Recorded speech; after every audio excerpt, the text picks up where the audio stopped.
और हमेशा ध्यान रखना है, जब बेसमेंट को लेके हमें खूब आजकल नाराजगी है, ठीक है होनी चाहिए, हम एकदम सहमत हैं कि बेसमेंट सील हो जानी चाहिए, लेकिन दिल्ली की मेट्रो बेसमेंट में चलती है, अंडरग्राउंड ही चलती है, पालिका बाजार बेसमेंट में ही है, दिल्ली के लगभग हर मॉल में बेसमेंट में बहुत बड़े शॉपिंग कॉम्प्लेक्सेस हैं, वहां लाखों लोग शॉपिंग करते हैं वहां पर, क्योंकि वहां की जो बेसमेंट है ठीक तरीके से बनाई गई है। और कमर्शियल मॉल की तरफ से हमें ये बार बार आश्वासन मिला कि वो बेसमेंट उसी तरीके से बनी हुई है, और उन्होंने कहा कि हमने डीडीए में अप्लाई किया है कि हमें कमर्शियल एफआईआर में इसका एनओसी मिले। अगर कमर्शियल एनओसी मिल जाता, एनओसी क्यों नहीं मिल रहा?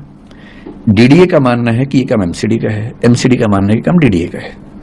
एमसीडी ने कई पत्र डीडीए को लिखे, डीडीए ने कई पत्रों में जवाब एमसीडी को दिया, और यहां तक कहा कि हमारे पास डॉक्यूमेंट्स नहीं है, ये आपको देखना पड़ेगा।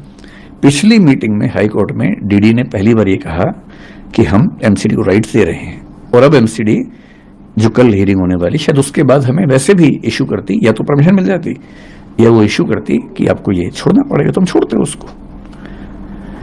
मतलब बेसमेंट होने मात्र से चीजें जैसी फैल जाती हैं।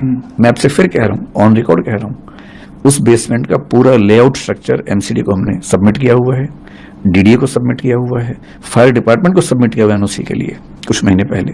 अब तक वहां से रिजेक्शन भी नहीं आया उसका, और उसमें 7 फायर एग्जिट्स बड़े बड़े, वो सब उसमें नक्शे में है, और नक्शे में नहीं है, वो रियलिटी में भी है। सर आपने अभी एक बात बोली, लेकिन इसके बावजूद पिछले 3 दिन में जो घटना घटी, उसे देखने के बाद मुझे एहसास है कि ये केयरलेसनेस थी, हमारे दिमाग में बात कभी नहीं आई।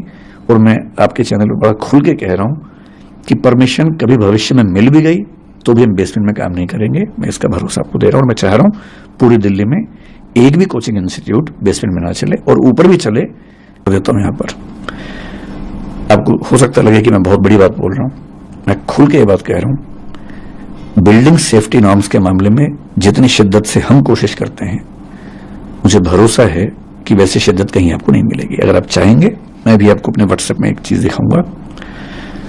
हमारे पास एक, आप, मुझे नहीं पता बाकी इंस्टीट्यूट क्या करते हैं, मैं अपना बता रहा हूं आपको।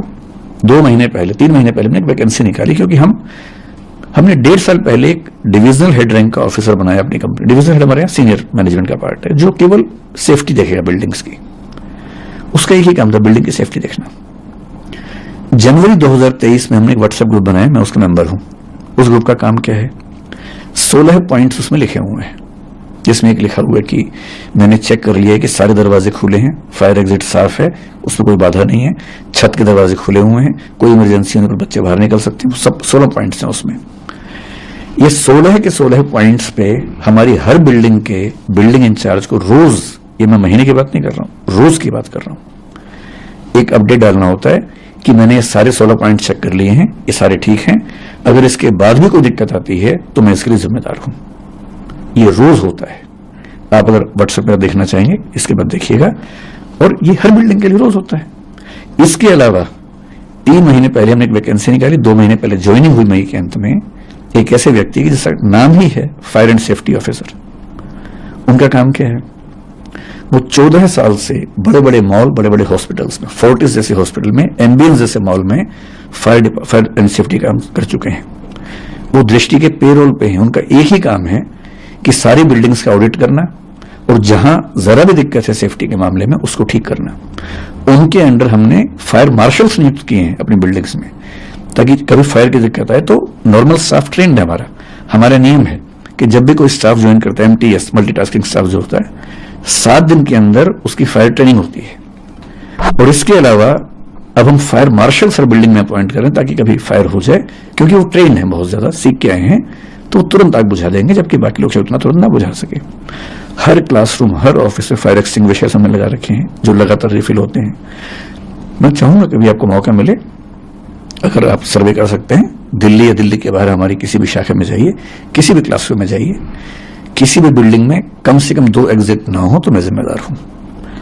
हम ऐसी बिल्डिंग रेंट पे लेते ही नहीं जिसमें फायर एग्जिट ना हो। कई बिल्डिंग्स में आप देखेंगे लोहे का बहुत बड़ा फायर एग्जिट बना हुआ, चाहे करोल बाग में देखें, चाहे जयपुर में देखें, चाहे इलाहाबाद में देखिए, वो हमारी शर्त होती है। इंदौर में हमें 1.5 साल एक्स्ट्रा लग गया, केवल इसलिए कि एक भी बिल्डिंग ऐसी नहीं मिल रही थी जहां 2 एग्जिट हो। हमने एक लैंडलॉर्ड से बात करके उसकी जमीन पे, प्लॉट पे बिल्डिंग बनवाई 2 फायर एग्जिट वाली, और वहां काम